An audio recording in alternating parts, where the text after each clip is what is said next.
High বন্ধুরা, এই দেখো প্রথমে কল দিয়ে শুরু করি। গ্রামের বাড়িঘর দেখো, গ্রামের বাড়িঘর অন্য রকমের।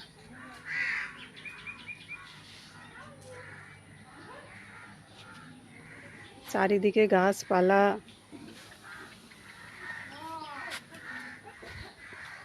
এটা হলো লঙ্কা গাছ, এটা পুঁই শাক গাছ, এটা কচু গাছ, কত রকমের গাছ। বাড়িঘর দেখো।